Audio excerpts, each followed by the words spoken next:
Our seated dumbbell row is a great strength exercise for our back. By coming into this seated position, it's allowing us to take the legs out of this exercise, that kind of press and swing to help get momentum going and target more of the muscles in our back, put more of that focus on them.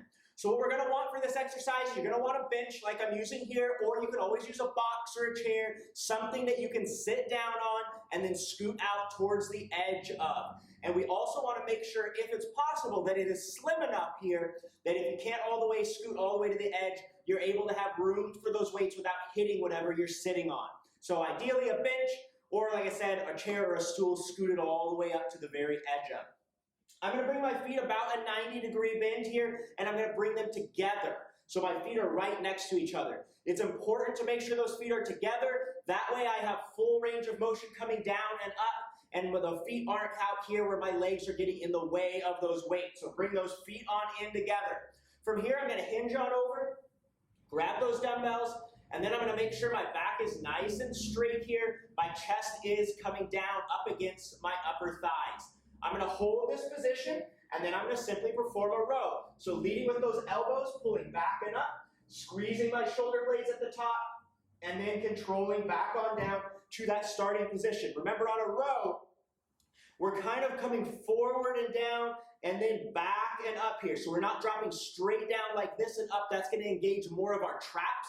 So those muscles up by the shoulders here. What we want to do for that row is start off up by those legs, and then pull back and up, and then come back down to that starting position again.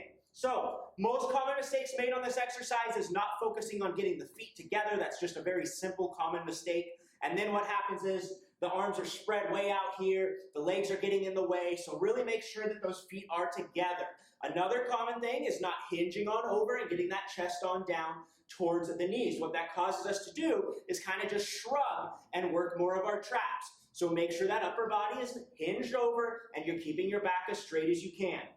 Another big common mistake, which I just touched on, is not coming back and up and squeezing our shoulder blades, but instead starting with those weights directly under us and just shrugging. So really make sure that those weights are out here by the feet. We're pulling back and up, squeezing the shoulder blades, and then getting that stretch as we come back down and forward at the bottom. Last thing to remember on this one is it is a row. You're using that back. We're leading with the elbows. We're not curling with the wrists. So that's the last common mistake made on this exercise.